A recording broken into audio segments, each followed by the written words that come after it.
ఏమంటే పవన్ కళ్యాణ్ సినిమా రిలీజ్గా రాబోతుండగా మేము సినిమాలు మోస్తాము అనేది దుస్సాహసం చేయకూడదు. ఆ దుస్సాహసానికి మీరు ముందడుగు వేయకూడదు. అది పెద్దలు కానివ్వండి, చిన్నలు కానివ్వండి చెప్తున్నాను. ఎందుకంటే మన ఇండస్ట్రీ నుంచి ఎవరు ఏది అడిగినా హెల్ప్ చేస్తున్న మనిషి ఆయన. ఆ రోజు మేము అశ్విని దత్ గారి కోసం కొద్దిమంది కలిపి వెళ్ళాం పవన్ కళ్యాణ్ గారిని కలవడానికి. అశ్విని దత్ గారి సినిమా వస్తుంది, దానికి కాస్త రేట్స్ ఇప్పించండి అని చెప్పి అడగడానికి. అప్పుడు ఆయన హింట్ చేశారు, చంద్రబాబు నాయుడు గారిని కలిశారా, మీరు చాంబర్ తరఫున వచ్చి కలవండి. ఆ తర్వాత ఆ కమ్యూనికేషన్లో ఏం జరిగిందో ఏంటో ఆ తర్వాత ఎవరు దాన్ని పట్టించుకోలేదు. నేను ఒకళ్ళిద్దరితోటి ప్రస్తావిస్తే, చంద్రబాబు నాయుడు గారు మాకు తెలిసిన ఆయనే కదా, పవన్ కళ్యాణ్ గారు మాకు తెలిసిన ఆయనే కదా, మేము వెళ్ళి పని చేయించుకుంటాం అన్నారే తప్ప ఛాంబర్ వారు కానీ ఏ సంస్థ కానీ వెళ్ళి అఫీషియల్గా మనం అందరం వెళ్ళి కలిసి కష్టం వచ్చినప్పుడు కలవడం వేరండి. కష్టం వచ్చినప్పుడు ఇప్పుడు మనం అసలు ప్రభుత్వం వచ్చిన తర్వాత వెళ్ళి మనం కలవాలి కదా, కలవాలి.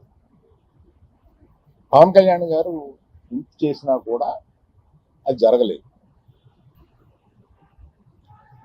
నిన్న ఎవరో మాట్లాడుతూ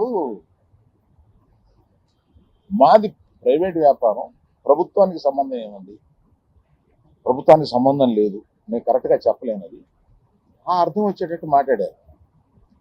ఏమండి, ప్రభుత్వానికే సంబంధం లేకపోతే 2 సంవత్సరాల క్రితం పెద్ద వాళ్ళందరూ ఇక్కడి నుంచి కదిలిళ్ళి గత చీఫ్ మినిస్టర్ ఎందుకు కలిశారండి? ప్రభుత్వానికి సంబంధం లేకపోతే. ఏ వ్యాపారం అయినా సవ్యంగా చేసుకోవాలంటే ప్రభుత్వంతో సహకారం లేకుండా అది జరగదు.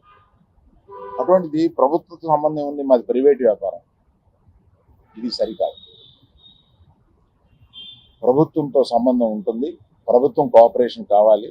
ఒకటే ఎగ్జాంపుల్, వాళ్ళ కోఆపరేషనే అక్కర్లేకపోతే మనలో పెద్ద వాళ్ళందరూ వెళ్ళి ఎందుకు కలిశారు, గత చీఫ్ మినిస్టర్ని ఎందుకు కలిశారు?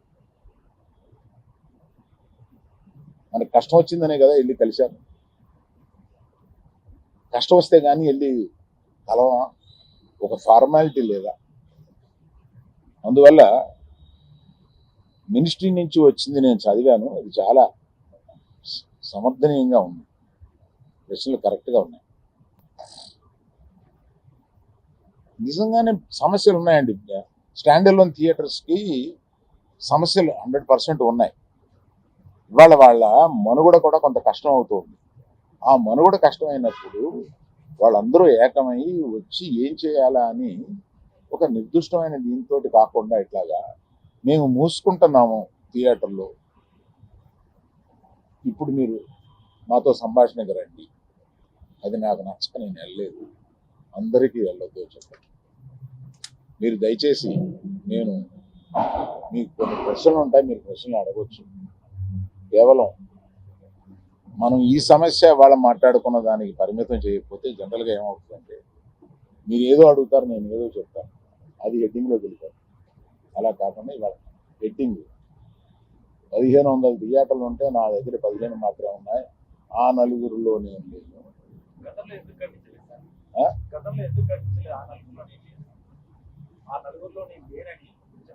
ప్రశ్నకు వచ్చామా? నాది అయిపోయింది, ఆపేశారా? మీరు ఆపేశారా?